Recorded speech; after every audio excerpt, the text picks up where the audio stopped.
All right. Who do we have? Juanita, Liliana, Tasha, Will. All right. Got a number of people.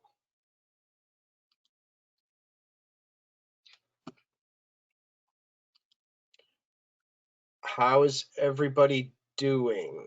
Now you should be able to unmute yourselves.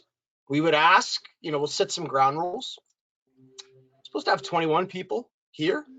We'll see. We'll see what happens. But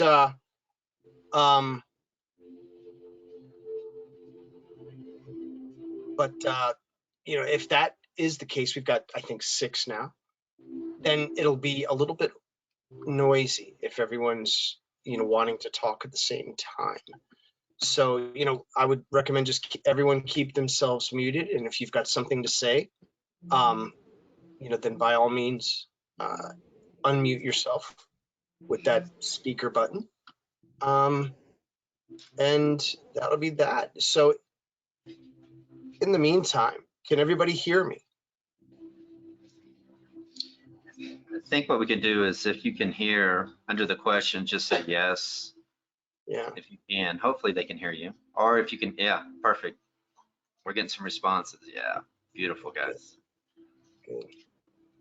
Good. All right, fantastic. So just, a little bit of an orientation again. So Mike Kenny,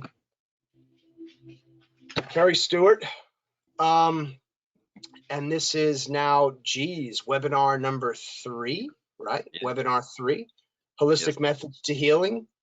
It's going to be, another great webinar from Carrie. Set some ground rules. Obviously, if you have any questions, you can raise your hand via the menu. You can also type your questions in as you all are doing there. Yeah. And then lastly, there's a chat room as well. If you go down to the bottom, at least that's the way it is on mine. I'll throw something up there.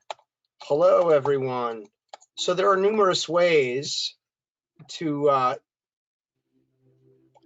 pose a question, make a query, whatever it might be. And I'd say, in the end, if you've got to ask a question, then by all means, unmute yourself and come out with it. But again, if everyone does that at the same time, it's going to get really noisy and raucous. So I would think that we just use either the questions or the chat rooms, and I think we should be good. Awesome. Yeah. So with that, I'm going to pass control over to Kerry, and that way we can see his screen and he can do what he does. We're happy to have you all here, as always, and I think you'll get a lot out of it.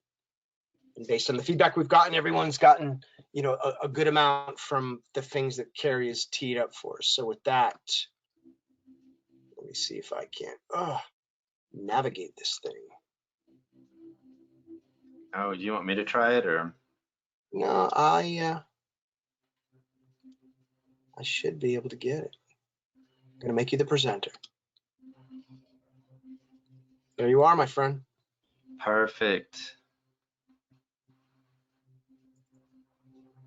Okay, does that every time. Hang on one second. There we go. Okay, so just once again, kind of the ground rules, and I see it takes me a minute to realize the questions.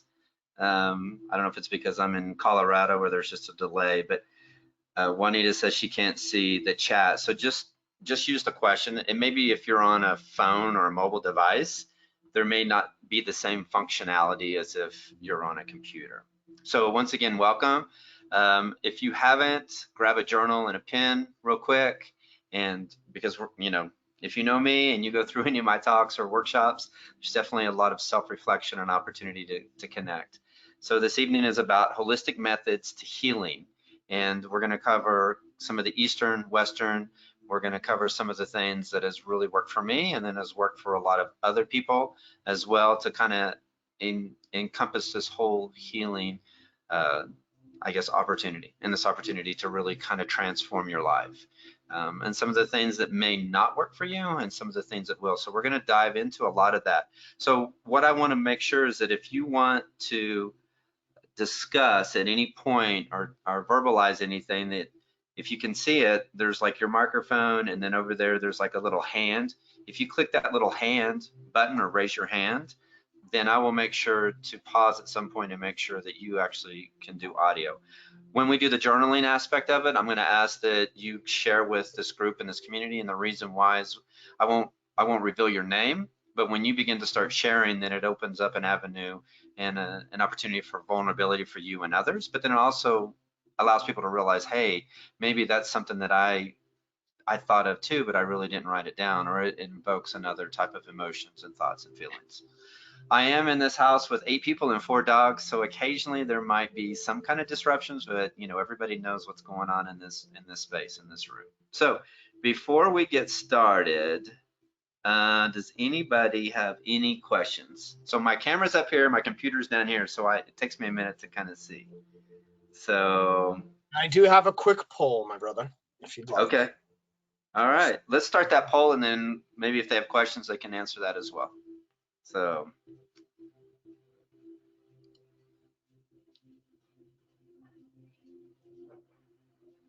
that's a good one. They're like, Ayurveda.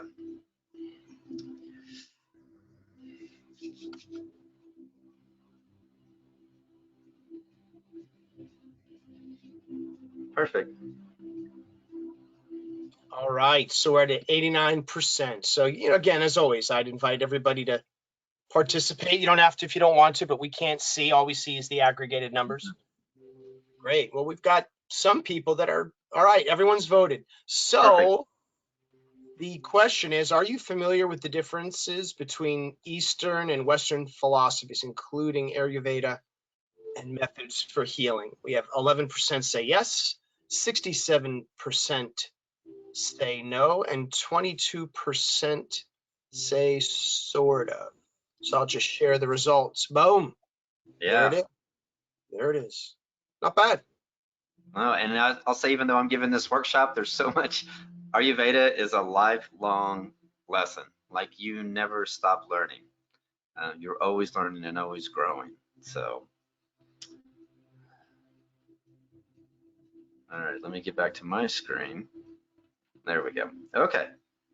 Thanks, Mike. So we're going to cover just the basic topics, just kind of a high level. We'll get into some of it a little bit more detailed than others, but this is just like a high level. And there's also, of course, journaling, and I'll discuss that. So we'll discuss the differences between Eastern and Western philosophies and all of that. So make sure there's no questions. Okay, so here's your first journaling session, and I give you about a minute on each one of these. So I want you to write down your fears, and if you have a journal and you have something else to write it in, do that as well. But then when you get a chance, in the question box, just start writing some of what your fears are. And so this right here is, you know, I kind of discussed this the other day. Some people have a fear of heights. So this is my son-in-law way out on this ledge of Manitou Springs, and this bar that he's actually on is rotating, it's rolling. So, you know, it gives you an opportunity to kind of overcome some of the fears of heights, if that's something that you have. Yeah, financial stability. That's definitely a fear of a lot of people, especially what's going on right now.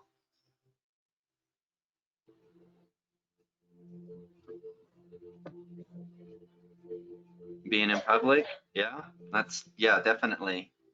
And abandonment. Yeah, I struggle with that too. You know, my dad kind of left me at a young age, and so that's something that I've dealt with my whole entire life, and it is in all my relationships. Fear of sharing feelings, heights, yeah, and finances, and then people.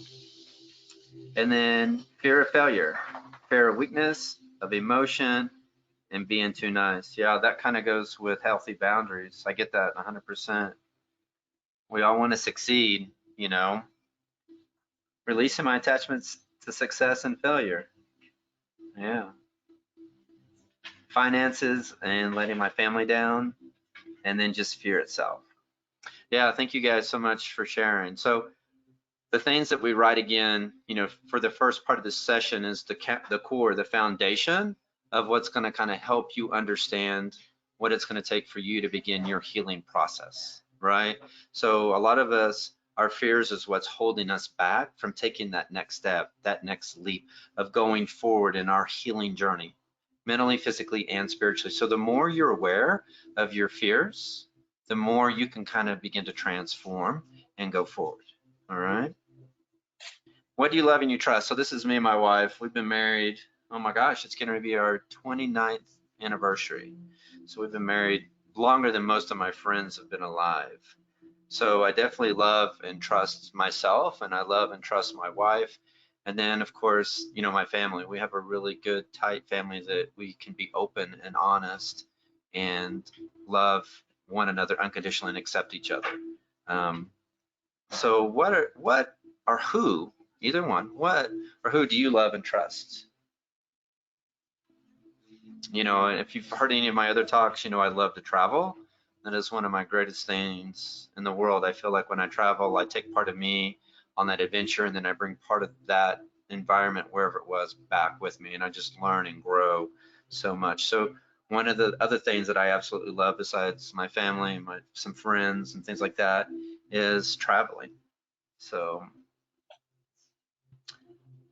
give you about a minute on this one as well to journal, and then to begin to start sharing as well in the question box.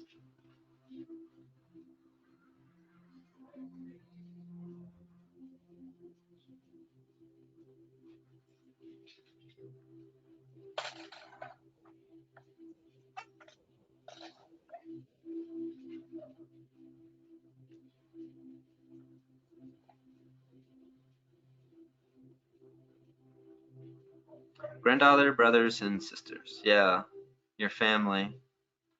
Have a hard time trusting, but I've learned to trust my husband entirely as he has made himself vulnerable through his healing process from PTS. That's great to hear. I love and trust my veteran buddies. Yeah. And my police buddies. Don't always love myself, but I should. Yeah, you'll get there. I trust my wife, but have a hard time trusting people in general. Yeah, and that's completely, totally understandable. A lot of times through our past, we haven't had healthy boundaries, and then we've allowed ourselves to be vulnerable to the point where we've been hurt, and we've allowed them to kind of harm us. So giving yourself healthy boundaries and allowing yourself to be vulnerable simultaneously allows that segue, right? Allows you to be vulnerable enough, but to have a healthy boundary so you can put up that guard and you can make sure that you're protected enough. I have a very loving relationship with my boxer. Oh yeah, I've got some dogs too. I absolutely love. I didn't say that, but I do. Love and trust my kids. That's good. And then I want to trust my family, but still working. Trust the veterans and LEOs, but not much else. Not get it, 100%. All right, thank you guys for sharing. We got one more. I trust my dog. Of course you do. And God. Awesome. All right, so this is a tougher question. How can you become fearless? So if you think about the fears and what you wrote down were some of your fears, a lot of times it's not 180 degrees, but it's, and I don't want you to share this unless you really want to. This is going to be optional, but I want you to really think about in your life those things that you fear, right? I use analogy a lot of people see a yellow light and they hit the brakes and they begin to slow down, right? So they're afraid of either being hit or they're afraid of something else. But there's a lot of yellow lights in our life that we slow down and we pause, that we don't have to, that we should just keep going forward, right? So think about the things in your life that give you fear, right? And there's probably a lot more on here that you didn't share, but take about the next minute and journal and write down how you can overcome those fears, how you can transform your life, and what you think that entails. And if you want to share, you can, but it's, it's like all of this, it's not mandatory or anything like that.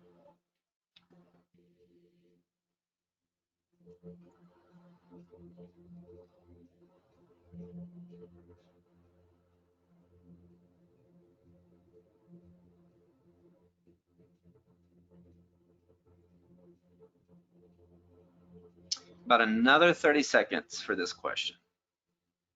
I'm going to encourage you to go back and revisit these questions, especially through, the next month, over all the sessions that we've done.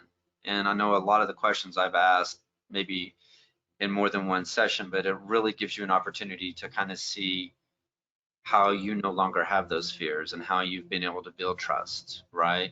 And, what have been your excuses for not growing, right? All right. Let me see what this next slide is. All right, so I'm going to talk about this for just a second. And I don't see any hands up, so nobody visual, but feel free to ask or put any questions in the chat.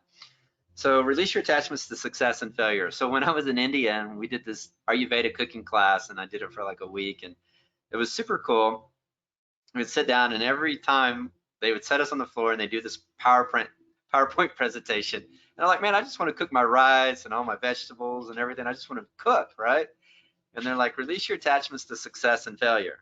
And I was like, what the hell's that got to do with cooking? That makes no sense to me at all. And so I finally realized what it is that as Americans, so many times we base everything on success and failure. And especially like when we're cooking, did we pass or did we fail, right? You think about like sporting events and things like that, that a lot of times we only base it upon how we won or if we won, and not how well we played the game. So when I talk about this, I want you to think about all the attachments that you have in your life to success and all the attachments that you have to what you would call a failure in your life. All your relationships. Uh-oh, I think somebody has a dog. Hang on. Is somebody on mic that has a dog? It looks like everybody's muted. So got my dogs all riled up. So what you want to do is release those attachments. You want to be able to be mindful, to be present, to be in this moment right now. I'll use another analogy for all my Kansas City friends. The Chiefs won the Super Bowl last year, right? And so they had this big, huge parade because they won. Well, realistically, every city should have a parade for their team, whether they won or lost, right? They should celebrate the journey. They should celebrate how far they've come and how far they've grown and what they've done and how hard they worked. It's not just that one end result, right? Because then you're only celebrating your true victories. And a lot of times in our life, we have set goals that are unobtainable. And so for me, I've changed my perspective that I'm no longer what I call goal oriented, I'm process oriented. So I put dreams, I put visions, and you can call them goals, however you want to word it. But I'm not so focused on if I don't obtain that goal, right? I didn't lose. For me to enjoy the whole entire process, to me enjoying the journey of getting to that vision or to that dream is what I'm now enjoying through that whole step, that whole process. So, I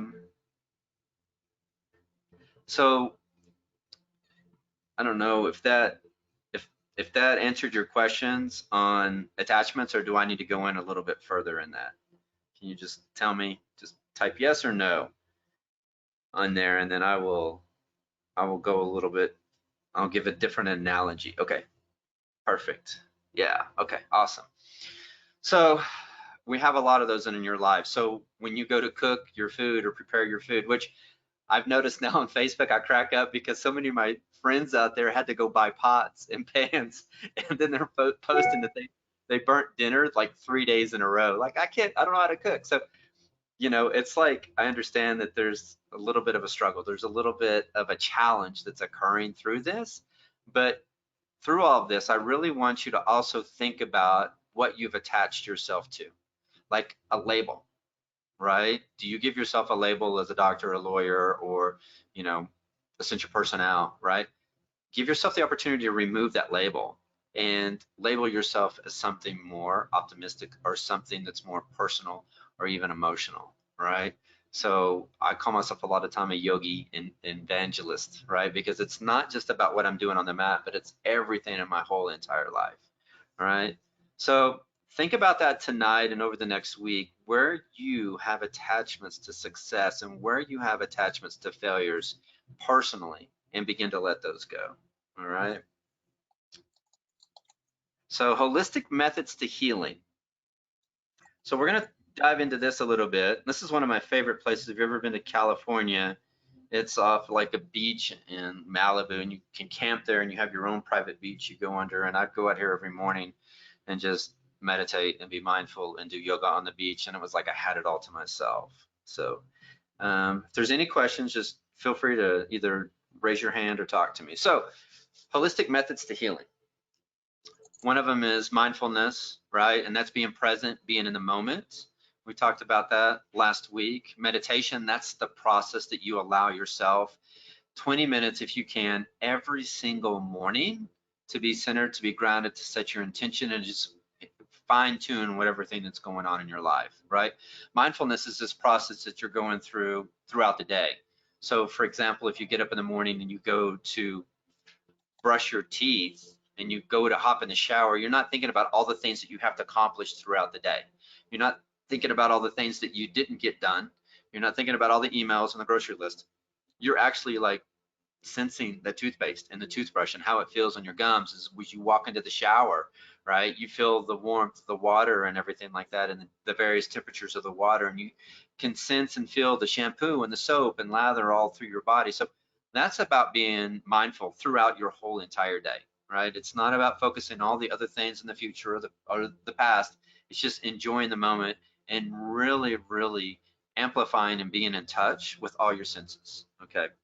So the things that have really helped me, I'll go through these, and of course one of these doesn't, but I'll talk about that too. So acupuncture has been one of the best methods for me to really heal.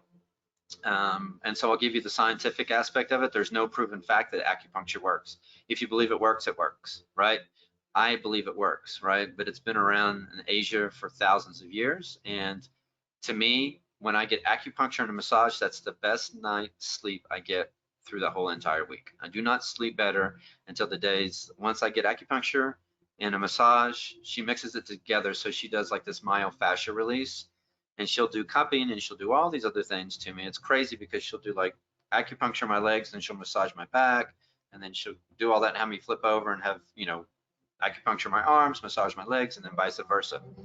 So she's really, really good, but that's what has really helped me with my sleep habits. Asana, there's scientific proof. There's a YouTube video, so if you're more interested, I could kind of maybe find that video. But there's a video out there that you need to spend about 45 minutes, like 3 times a week in Asana, and it's actually like healthier than doing like intense exercise. It really helps with the heart and the blood pressure and the circulation and all those different things. And they talk about like Finland and all those places where there's more saunas than there are like houses and things like that. And when people do business meetings and things like that, they actually do them around a sauna. And sauna is a place that like calms you and relax you, and they have all these kind of like healthy boundaries around it. So sauna has been one that really helps, that's been proven to help as well. And then the other one that I really enjoy is a hot tub. So spend some time. I do hot tub and then I get in the sauna. Opportunity just to relax and be calm, which also could be just like a hot bath. I don't have a bathtub, so I just use the hot tub in lieu of that. A float tank is one that has been highly recommended, but I'm very claustrophobic, so I can't do it, right? And I know they have really big ones, and it's really calm, and it's like thousands of pounds of like salt water or salt, and you get in there and you can just float. You can pick your own music and things like that. So float tank has been very, very helpful in that. And once again, the massage and just connecting with nature. There's been a lot of studies and a lot of things out there that show that nature is very, very, very helpful in connecting. Tammy. And so they've proven, and it's been proven that like the more time you spend in nature and the more time you spend with trees and things like that, that it helps reset. It helps relax you. It helps calm you. There's all these benefits of nature. And so I think part of my journey and part of this has been that I knew these things were healthy for me and I could begin to feel it, but it's been nice that science has gone back and proven that a lot of these things really, really work. There's been a lot of scientific research that meditation, that form of yoga, can actually shrink the amygdala. So people that have an enlarged amygdala, if they spend 15 minutes to 20 minutes every day, 3 times a week, that will help shrink it. They've done MRIs and scans and everything on this too. So this is another one that's really been proven scientifically that it can help. And so then the last one I'm going to talk about is yoga. Let me see if I've got this. Okay, I'm going to go to this slide and then I'll come back. So, you know, guided meditation, and there's a variety of different ones of guided meditation. If you look on my YouTube, I do what's called a deep stretch or an urban zen. I label it an urban zen, and that's where you hold the postures for 3 to 5 minutes. If you've attended a Warriors Ascent, that's the classes that we do in the morning. If you haven't, when you go to attend a Warriors Ascent, it's the classes that we do first thing in the morning. And they're very relaxing, they're very calming, and I guide you through that whole entire process. The other one is a yoga nidra. I have some of those too, and so that's where you basically just lay down for whatever time frame it is. It's usually 30 minutes to an hour, but I know there's shorter ones out there, and that's a time for you to kind of really be in and out of a trance. You want to just stay awake, but barely. You want to be kind of asleep. You want to be in that total bliss zone. Hatha, that's my least favorite, and that's just because of my medical conditions, but that's where you hold like a standing posture, a lot of them for a minute. It's 3 to 5 breaths. So you'll hold like a warrior 1 or a warrior 2 or certain types of poses for like an entire minute. It helps build endurance and stamina and strength and all these things. It has a lot of great benefits to you. So if you can mix that up and do like a hatha within your yoga, that's a really great opportunity. The other one is a vinyasa, and then there's various types of vinyasa. So there's like the power vinyasa, there's the heated vinyasa. Those are really great for people with a type A personality. So if you feel like you get up in the morning and your mind's going a million miles an hour and you doesn't shut down and you need to go, vinyasa is going to be very, very good for you. And then I would tell you to go into like a yoga nidra or a guided meditation, because then you're going to be able to be more successful at being mindful and being present, because now you've really exerted a lot of that energy and got a lot of that out. Does anybody have any questions on any of what I've talked about so far before I go to that previous slide? I'm going to encourage each and every one of you to find some type of physical practice that works for you. So it's very important to find a yoga instructor that relates and resonates with you, a yoga instructor that understands what you're looking for, right? And that can kind of serve you. So a vinyasa is, it's a breath to movement. So if you look on my YouTube, if you just go look at basically any of the things that I've done like in the last week with, well, except for last week with KC Crew, it's a flow and it's a breath to movement. So I'll say inhale crescent lunge, exhale warrior 2. Inhale reverse warrior, exhale extended side angle. Inhale crescent lunge, exhale high lunge. That's a vinyasa. So at one breath, you're doing one movement. So your inhale, you're doing one movement, exhale, you're doing another movement. So that allows you to kind of do a flow. It's a more physical type of class. All right. If you have any other questions, just go ahead and ask. So methods of meditation. So some of these kind of correlate and intertwine. So an intention is basically what you're going to set for yourself, usually first thing in the morning, and then that can change. So the first thing I talk about is getting up and just have a general observation of what's going on in your body. So if something's a little tight or you're feeling really energetic or whatever it may be, right? Or maybe you're feeling a little lonely or happy or joyful, whatever it is, right? We have all these mixed emotions that we go through throughout the whole day. Your intention is to help guide you through that. Maybe you're looking for just a little bit of peace or serenity, or maybe you're looking for forgiveness, right? Or just being calm, or maybe you need a little extra strength. Whatever it is in your life that you're looking for, that is basically your intention. What is it your body really needs? It's not always what it wants, but it needs. Going back to that, let me kind of tell you my story, and hopefully this will resonate with you. So we had a house down in the Plaza in Kansas City, and if you're familiar with the Plaza, it has basically everything you would ever want. It has all these restaurants and bars and shopping, and it has grocery stores and fitness and everything. I could literally walk out my house and walk down the street and hop on a bus and be at the VA hospital in 15 minutes, right? I could walk and go to the grocery store and just walk home with my groceries. I could walk and do everything. But the doctors told me that I needed to relocate somewhere where the barometric pressure was more level, that it didn't fluctuate so much, because that causes a lot of my issues. So I'm going to just explain that to you, just so you kind of, we have some clarity. So I have fibromyalgia, and then I have severe migraines. Those are the two biggest ones. So when the barometric pressure lowers, then you have more space in all your joints, ligaments, tendons, and everything for inflammation to occur. So barometric pressure lowers, and all of a sudden your inflammation increases, and it fills up all those gaps within your body. Well, then the next day the barometric pressure increases. Now your body feels all that pressure from the inflammation that filled in those gaps, and then it goes down. So your body's constantly trying to regulate. I really realized it a couple of years ago when we left and we did like a Wanderlust tour. We left Kansas City, went all the way up to Canada and back, and I came back and I was really sick for about a week. Then I went back up to Canada, came back, and then I was basically bedridden for like an entire week. I began to realize, hey, this is legit, right? So we sold everything in our house, and everything we owned we put in this little bin, little U-Haul bin, and we lived in a van for 6 months, and then we bought this house out in Colorado. And I'd done some research, and I have like this table that kind of shows barometric pressure and all these different things. And what I've realized is it's evergreen. This place where we live is everything that I need. There's a big difference in between what you need and what you want. So it's very important through this journey, you begin to be in touch and in tune with your needs and your wants. But your needs need to come first. That's part of the self-care journey. All right.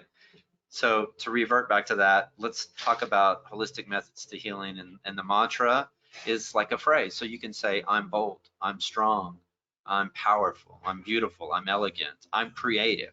A mantra is like a little phrase that you can say to yourself over and over again. A lot of people go through, and when they're doing their meditation practice in the morning, they'll say that I am strong, I am bold, I am beautiful. Whatever kind of works for you. The other one is mala beads. I have them over there, but there's 108 beads, and you just tap each bead as you're going through. And by the time you go through that thing a couple of times, you should be a lot more calm, a lot more relaxed. There's a lot of guided apps. I'm not really familiar with a lot of those because I've never used them. But if you feel like that's something that resonates with you, that's going to help you, do some searches on YouTube or go to Google and do the top 10 guided meditation apps or something like that. If there's a tool that you need that's going to help you, I'm just going to recommend that you do that. Once again, internal, go back to your breath. Your breath is the biggest concept of this, that you find a slow, deep, methodical belly breath, and you use that as much as you can throughout the day. If you're doing real intense workout, or like I said, some of that yoga, it's not going to be that same kind of breath. It's going to be a shorter breath. But, part of the Eastern culture is that animals' life depended upon their breath. So sea turtles and other animals that have a very long lifespan, they are able to hold their breath for a very long time.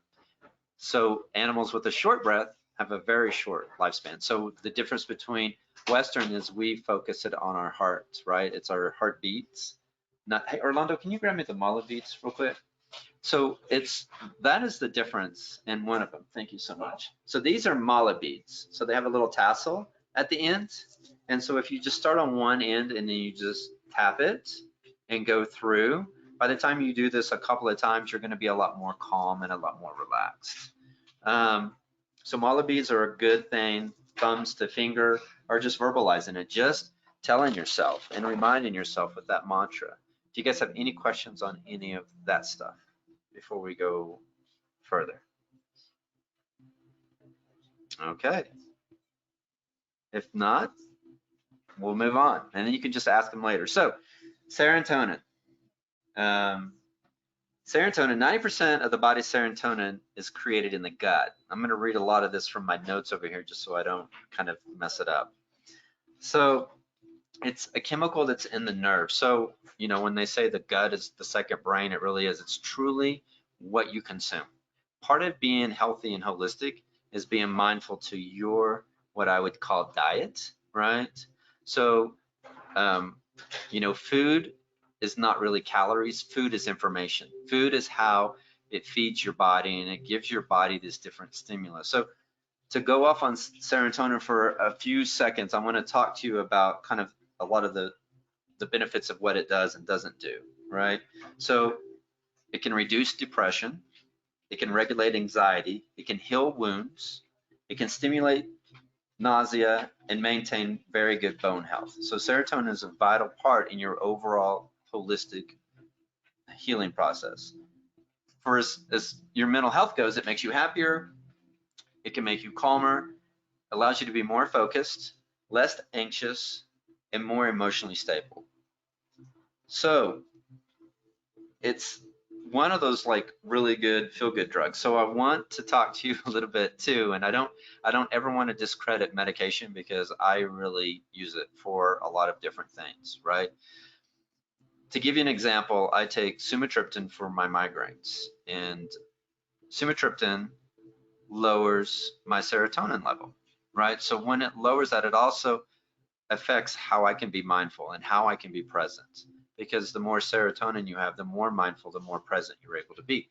So I want you to just to go do your due diligence. I'm not telling you to ever stop any of your prescription medication, but what I'm asking you to do is go and do the research and see how it affects the serotonin level in your body and realize that all those things are a factor in what I just talked about, in your anxiety, your stress level, finding joy, finding happiness, all those things. Serotonin is like, they call it the second brain, right? Your gut is now your second brain. So think about that and think about what you're putting in your body. All the different types of food you're putting in your body affect your serotonin. And so we're, you know, it's kind of like, I guess I should say this, that or I'm going to say this two things. You know, your weight doesn't define you. So don't look at your weight as who you are, because your weight is going to fluctuate up and down throughout your whole entire life, right? Some people kind of stay at their same weight, but like since I moved to Colorado, I think I've gained like 15 pounds and I'm okay with that, right? I'm not upset or depressed because I've gained 15 pounds because I know it's not who I am, right? My body is just coming into that balance. So I want you just to realize that your food plays a vital role in how you feel emotionally and how you think and all those different aspects and concepts. So be very mindful of the things that you're putting in your body. I'm going to give you a couple of examples and then we're going to go into Ayurveda. So a few years ago, my son calls and he's like, "Dad, I got brain fog." And I'm like, "Well, I described to me what's going on." He's like, "I can't leave the house.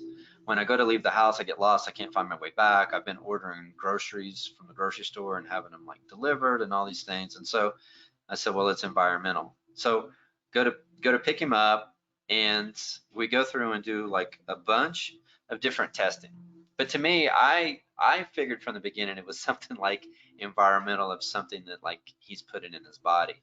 But like we had black mold testing, and I think we've got like allergy testing and all this stuff, and it came out that he did have some mold in his body. And from the USDA website, you can do a lot of this other research, but basically anything that's like in a grain elevator has mold in it.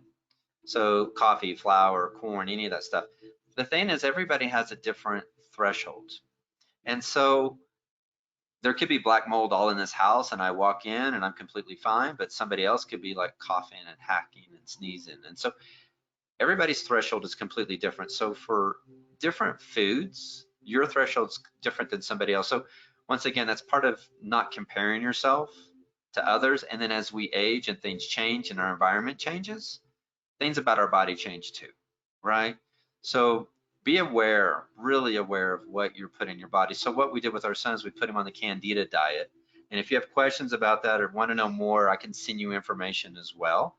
But basically it's like this fast, and like the first couple of days you're eating what I call this witch's brew. My wife made like chicken feed and all this stuff in this broth, and then you strain all the vegetables out and the chicken feed, and all you're doing is drinking this liquid for like 2 days. And my son and I thought we were going to die. And basically it kind of refined our diet. So you're limited on a lot of things. So like instead of eating like a salmon or a steak salad, we would just basically eat the salad without like dressings and all that other stuff. And so we went through this, and then he started doing a lot more yoga and it was being a lot more physical.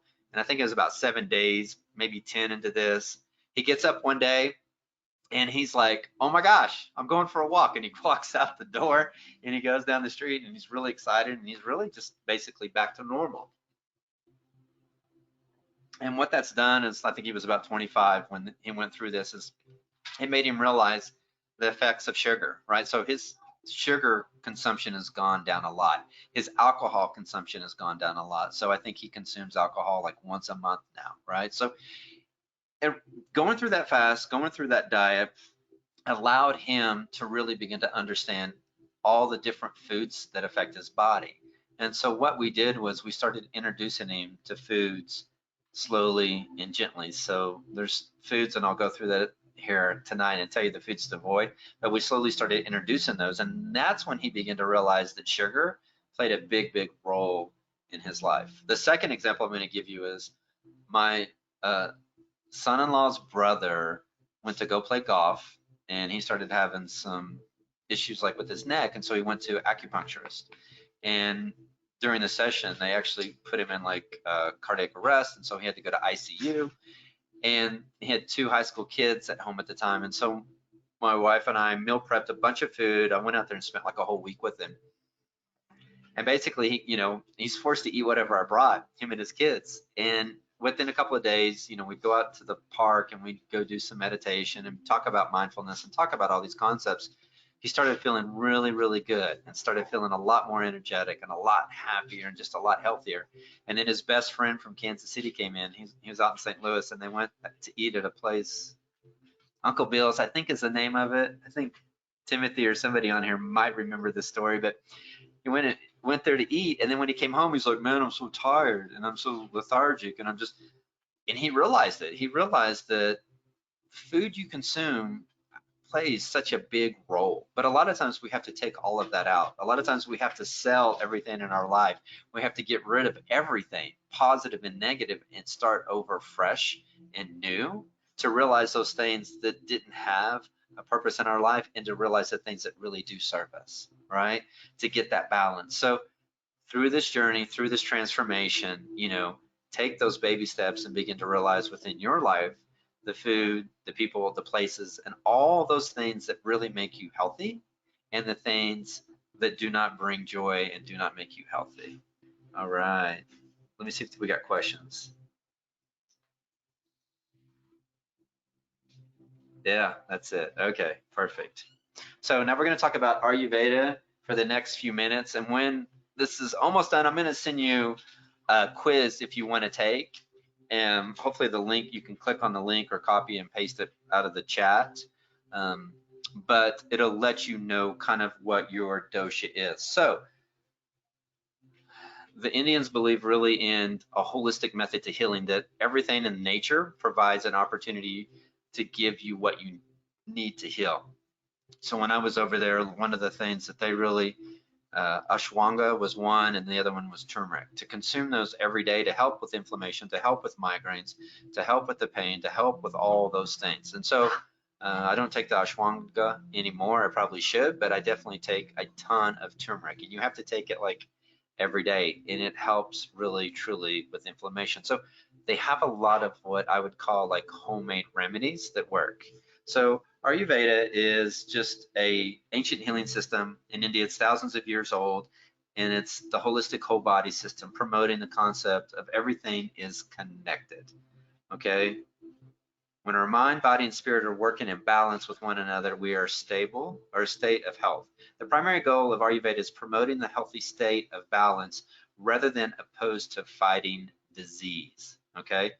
And let me see if this is the next one. How your body works to keep you healthy, and your unique physical and psychological characteristics combine to form your body's constitution, or Prikti, right? Your Prikti is believed to stay with you for your entire life.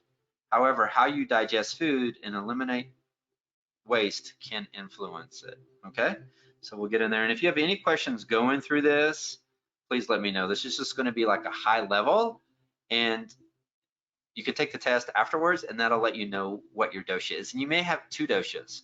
If like you maybe tridosha, you may be perfectly in balance, right?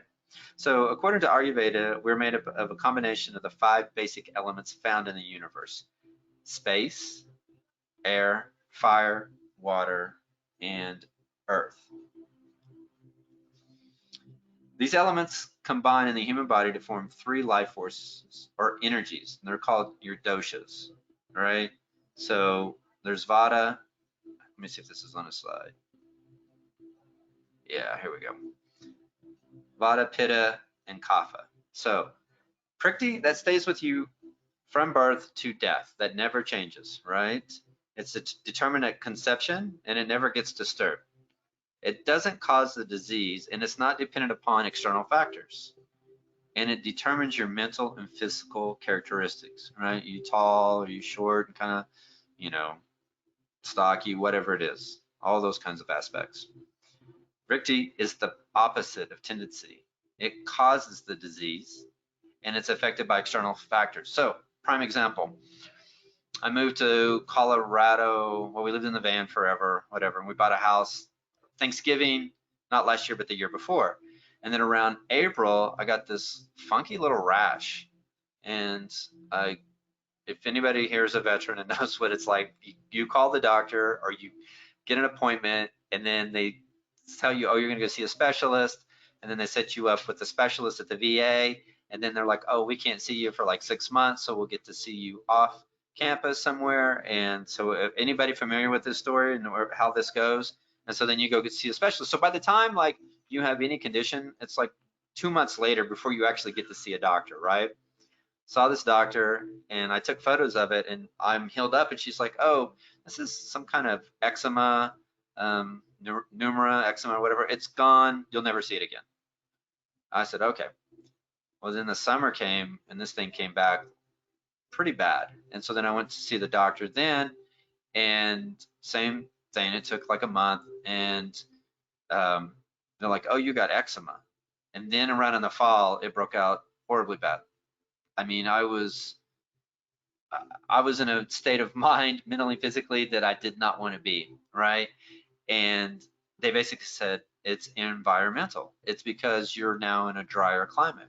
You're in an area that is more prone to people with eczema. And so basically I've had eczema, has been part of me my whole life. It's just because of where I live now has allowed it to expose. So think about that. That's an external factor. That's part of me, but now because of where I'm located, it's prevalent.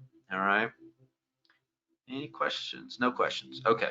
So we talked about this. Vata dosha, it's space and air. Pitta dosha is fire and water, and Kapha is water and earth. All right. So you could be 2 of these, right? Or you could maybe just be predominantly 1. All right. So we'll go through these, and then you can kind of maybe guess what you are, and then maybe take the test, and then you can see if you figured out who you were through this. Now realize a lot of these, like you'll read them, you're like, oh yeah, that's my trait, but you're predominantly normally more than one of these. Okay, so I think I kind of went over this, but we'll go over it again. So each of us is made of these elements that contribute to our dosha. Various elements, proportions determine our physiological and personality traits, as well as general likes and dislikes. One dosha usually predominates, right? But dual and tridosha compositions are not uncommon. In addition to our primary disposition, current circumstances can impact which dosha is prevailing, regardless of our normal state. All right, so once again, environmental factors, your food, stress, all those kinds of things. Our Ayurvedic diet and lifestyle practices seek to balance the doshas and create a state of health by bringing you back to your true nature. All right, so we'll go through these real quick. We got about 10 minutes. I'm going to make these quick and nice, and then that way it kind of lets you know the quality of these. And if you want these, I can email these to you as well, and I'll shoot my email in here, and I'll give you that test. And then I want to spend about 5 minutes going over and seeing whatever questions you have. So Vata, you're creative, you're quick to learn, you grasp new knowledge, but you're also quick to forget. You're slender, tall, a fast walker, tendency toward cold hands and feet, discomfort in cold climates, excitable, lively, fun, personality, changeable moods, irregular daily routine, high energy and short bursts, tendency to tire easily and overexert. That's why you need that little timer I talk about. Full of joy and enthusiasm when in balance. Response to stress with fear. And so think about this. How do you respond to stress? Fear? Do you worry? Are you anxious? Especially when out of balance. Tendency to act impulsive. Often have racing, disjointed thoughts, generally have dry skin and hair, and don't perspire much. The energy that controls the bodily functions is associated with motion, including blood circulation, breathing, blinking, and your heartbeat. Okay, so if this ends up being your dosha, when you're in balance, you're very creative and you have a lot of vitality. When you're out of balance, you have fear and anxiety. 80 known diseases. So from the Eastern culture, they believe that you're born with certain diseases, right? So I was born with eczema, but relocating here allowed me to realize what was going on. One thing that Ayurveda physicians is always learning, always growing and doing things. So this guy was really phenomenal. He wrote one book. He passed away right after I left India. If you want the information on the book, I can give it to you as well. But it really goes into detail about your dosha and what you should and shouldn't be doing, even through different seasons. He's really big into astrology. So he's really big into what your sign is and how that correlates with you. So your sign is Moon, Cancer, Saturn, Capricorn, Aquarius. Your planets are the Moon, Saturn, Rahu, and Ketu. And then yoga is grounded and balanced. So something that's low to the ground and balanced, right? And let's go to the next one. Pitta. Pitta is a medium physique. You're strong, well-built, sharp mind, good concentration, powers, orderly, focused, assertive, self-confident, entrepreneurial at their best, aggressive, demanding, pushing when out of balance, right? So, you know, that's like some of the traits of like a narcissist. Competitive, enjoys challenges, passionate and romantic, strong digestive, strong appetite, get irritated if they have to miss or wait for a meal. That's like me 100%. When under stress, Pittas become irritated and angry. Skin is fair, reddish, often with freckles. Sunburns easily. Uncomfortable in sun or hot weather. Heat makes them very tired, perspire a lot. Good public speakers, generally good management and leadership ability, but can become authoritative. Once again, narcissist. Subject to temper tantrums, impatience, and anger. Typically, physical problems can include rashes, inflammations of the skin, acne, boils, skin cancers, ulcers, heartburn, acid stomach, insomnia, dry or burning eyes. Energy that controls the body's metabolic system includes digestion, absorption, nutrition, and your body's temperature. So you may see some of your traits in there as well. In balance, you're very content, intelligence, right? And out of balance, ulcers and anger, right? Which those really correlate. If anybody grew up and you had a lot of ulcers and you had kind of, you know, a temper, you realize those kind of go. 40 known diseases. Signs is your sun, Leo, Mars, Aries, Scorpio, Mercury, Gemini. The planets are your sun, Mars, Ketu, Mercury. Yoga is yin. So you want to be able to be relaxed and calm, kind of like what I talked about, that guided meditation. This is that one. All right. We got one more. So Kapha, easygoing, relaxed, slow paced, affectionate and loving, forgiving, compassionate, non-judgmental nature, stable and reliable, faithful, physically strong with a sturdy, heavier build, have the most energy of all constitutions, all right? But is easily and enduring, slow speech, reflecting a deliberate thought process, slower to learn, but outstanding long-term memory, soft hair and skin, tendency to have large, soft eyes, low, soft voice, tend toward being overweight, but also suffer from sluggish digestion, prone to depression, more self-sufficient, gentle, and essentially under-demanding approach to life, excellent health, good immune system, very calm, strive to maintain harmony and peace in their surroundings, not easily upset, and can be a point of stability for others. Tend to be possessive and hold on to things. Don't like cold, damp weather. Physical problems include colds, congestion, sinus headaches, respiratory problems, including asthma, allergies. I don't even know how to pronounce that word. Hardening of the arteries. I could ask my wife, she probably knows. Energy that controls the growth of the body, supplies water to all body parts, moisturizes the skin, and maintains the immune system. Okay, so in balance, love and forgiveness. Out of balance can lead to insecurity and envy. 20 known diseases. Your signs are the moon, Cancer, Mercury, Gemini, Jupiter, Sagittarius, and Pisces. Venus, Libra, and Taurus. Planets, moon, Mercury, Jupiter, Venus. Yoga is vinyasa. So if any of you that know me that haven't had this quiz, can you guess? I'll tell you, I'm 2 of these. And if you know me well, then you might be able to guess which 2 of these do you think I am. And then I'm going to give you that link, and then I want to see if you guys can get this link.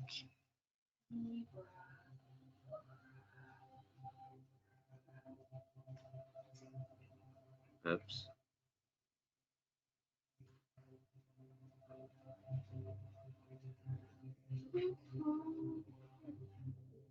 Did you guys get that? Did you guys get that that link that I sent? Got it? Okay, thanks. So do that test if you're interested, and then I'm going to, just in case you don't have it, I'm going to give you my email.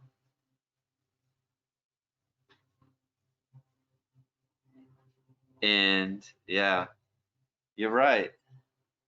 So I got one guess as a kapha. Any other guesses on what you think my dosha is? All right, so you can email me, and if you want this list, I'll give it to you. All right, I'll provide that to you.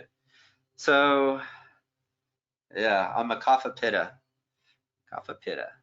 Yeah, you guys got it. So we got just a couple minutes left. Is there any questions or anything that you guys want to discuss or talk about before we are done with this tonight? I'll give you a couple seconds here to respond. This was just a high level kind of introduction, but I'll wait for questions. Yes, it is possible to be all 3. Absolutely. That's tridosha. But once you take the test, you'll kind of see, and I think it may tell you on that test, like how close you can be to one or another's, but you can really, it'll tell you. So if you're within a couple of points of one or the other, then yeah. So I really want you to just begin this journey, of course, just like all of them, of journaling and getting in touch with like some of your fears and what's holding you back from transforming. I want you to think about like what you put in your body. And I forgot to tell you, but here's the 7 foods to eliminate: gluten, dairy, soy, eggs, peanuts, corn, sugar, and artificial sweeteners. So when you go on the Candida diet, you take all of that out and you start fresh. So you may start your first day with like eggs and see how eggs do, right? And then you may try like peanuts a couple of days later and see how your body responds to that, right? When you do gluten, you know, that's a big one. You can do bread, and that's going to include eggs, gluten, bread, and everything else. So anybody have any questions? Okay, let me see. I got some questions down here. Yeah. I don't know what you want me to repeat. I'm sorry. Oh, what was the 7? Here, let me type it in here real quick. If you need to go, you can go. I wonder if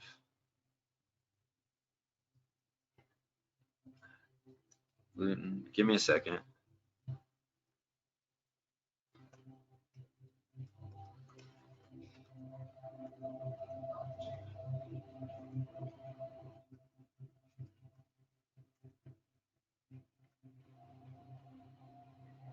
I think that's 7. Mike, can you see that? Can you verify that that was 7? I typed. I didn't miss gluten, dairy, soy, eggs, peanuts, corn, and sugar. Did you get it, Mike? I'm not getting it. Did you type it in the questions or the text or the chat? I typed it in the questions. I'm wondering if we can't see what we're typing because everybody else is getting it. So obviously we don't get to see the, yeah, Yeah. everybody got it. Okay. Yeah, it just might be Okay, because perfect. spectators don't see their own stuff, which is fine. All right, I want to thank you guys once again for taking time out. You know, this stuff is very important to me. I hope it gives you just a high level of some of the transformations and some of the things that you can do in your own life to really begin this journey. And just take the baby steps. Once again, don't overwhelm yourself with a lot of things. Just start off with your journaling and things like that. Is there any other questions or anybody? Yeah, so email me if you want that. I'll give you the high level of the 7 foods. I'll give you the doshas. I'll give you all that information. I can email it right to you. And then I'll include the link to that test as well. So Mike, thank you so much for this opportunity. Wednesday's a big one. Wednesday is one of the most important conversations that we will ever have in our life, turning conflict into intimacy. I really hope that you're able to join. And if you know anybody at all that's in a relationship, that has a job, I'm going to encourage you to sign up and take that hour webinar. So I love you guys so much. Thank you, Mike. Absolutely, brother. No, thanks. Namaste, everyone. Thanks. Hey, thanks for coming, Carrie. Thanks for everything that you do, and we will see everyone ideally on Wednesday. Again, as always, we have a poll at the end and in a subsequent email. So we're always asking for feedback and product improvement. So please feel free to give us your comments so we can just keep making this better and better and more valuable. But in the meantime, appreciate everyone. Stay safe and healthy, and we will see you next time. Yeah, see you guys on Wednesday. Love you guys. Have a great evening.